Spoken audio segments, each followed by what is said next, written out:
Hello, everyone. Thanks again for joining me in these post-COVID web discussions with attorneys and other professionals working in different locations around the globe.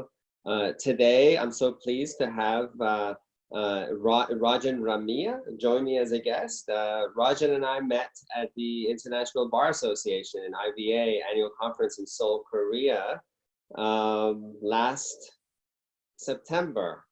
Yeah, September. Wow, it feels like years and years ago, but it's only last September. So much has happened. And since then, we kept in touch. Rajan is a consultant for the law firm of SCL Nishimura and is coming to us from Thailand. Rajan, thanks so much for giving your time to us today, a Tuesday Thank morning in you. Thailand. Thank you very much for having me, and it's been nice to being in touch again. Yeah, how are you? How are you doing during this crisis? We're okay. We using the same model as everywhere else. We are working from home for the most part of it. Pop into the office once in a while just to collect things, and we're trying to not mingle with people. Like there's nobody. It's 8 o'clock here. I usually come in about 7ish. So and then I leave about 1ish just to avoid people. Sure. Yeah. And are you under shelter-in-place orders as well in Thailand? Uh, they have lifted it up last week. We're still under martial law at the moment, emergency decree, extended until June 15th.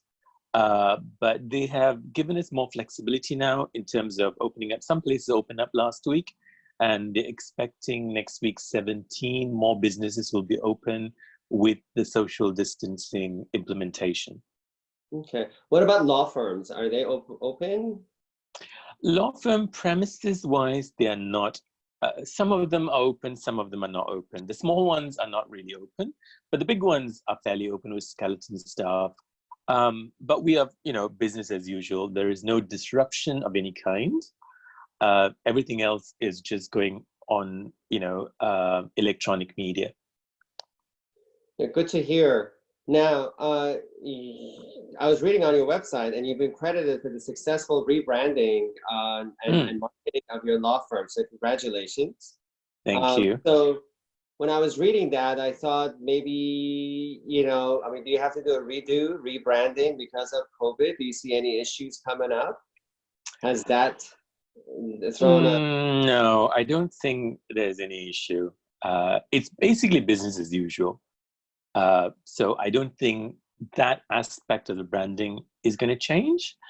But I suppose we'll update clients. I think there'll be more web-based interaction with clients from now on. So I do believe this COVID thing has changed the way we are going to do business in the future. Yeah, I think so as well. I think the technology was there, and I think people just weren't using it, and now we're all... You have no choice. Yeah. Yeah, because we have no choice, we're discovering how to connect with people, remotely and work remotely. So that's all been very fascinating for me. I would like to point out, 2017, we were doing the Young Lawyers Congress in Tokyo, and the theme was artificial intelligence and electronic-based working. So I came back and I was trying to implement this for 3 years, and it never worked. There was always the reluctance, but now I think, because of the situation, we have just, jumpstart to it. And I think it's the way to move forward, really. Right. So the way of doing business is changing rapidly. Right. Yeah. Right? And you see that in Thailand as well? Absolutely. Yes. So what about your American clients? Has your American client base been affected by the COVID crisis? Not really. On the IP perspective, totally, there's no changes. We've always had have the basis of dealing with them on emails and telephone calls, conference calls with the US clients. Because of the time difference and stuff, it works perfectly. In other aspects, no difference. It's the same mode of communication via the electronic media. Mm-hmm. Do you have any Americans stranded in Thailand that are unable to leave because of the travel situation? It happened, I think was early April. There were several people stranded. There was a big expat community that was stranded.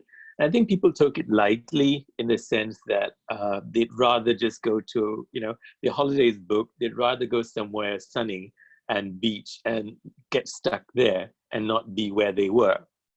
And of course, March, April was just, transitioning from winter to spring, wasn't it? So they did that. But then they didn't realize how severe the situation was. Halfway through it, they were having difficulty getting back because all the flights were all canceled and stuff. So there was a lot of reach outs from various embassies and so on. And at the moment, I don't think people are stranded because they don't have a choice. I think people are stranded stranded in coast because they want to be here. So the rush for them to go back is not as serious as it was in late February, early April. Right. What about your firm's travel plans? I mean, you and I met in Seoul, and we were traveling to attend the IBA annual conference. This year's conference was going to be in Miami. I mean, I doubt it's being held. Do you have information? So we have stopped our conference participation for this year. So we've missed IPBA, we've missed Inter, which was just last week in Singapore, and we're missing giving up various other. The Young Lawyers is cancelled. So as a company policy, we're not doing any conferences this year. IB has not confirmed. Actually, Inter has postponed it to Houston in November. But then again, I don't think we're going to be doing. It's just a company policy that we are not going to do any international conferences this year. Right. And do you think that's going to affect the way you market and the way you market your talent, your business, how you meet people, everything that we're used to? How's that going to change? Right. Yeah, I do think it's going to change, but we'll have to figure out a way that's going to work for us in reaching out to clients. I think we've used COVID as a good excuse to reach out to clients and say, are you okay? We are okay. We are still here if you need anything. But moving forward, I think we need to look at it in a different perspective and see what's going to really work for us and, make it optimize our capabilities. Yeah, fascinating. I mean, it's a whole new world as we all embark on this reopening, Right. Well, we don't know what we're walking into, but it's all fascinating and really interesting, and it's just going to change everything just drastically, I think. Yeah. It's interesting. I don't know how many of these conferences are actually going to survive in the long run. Right. I mean, just the moment needs to change.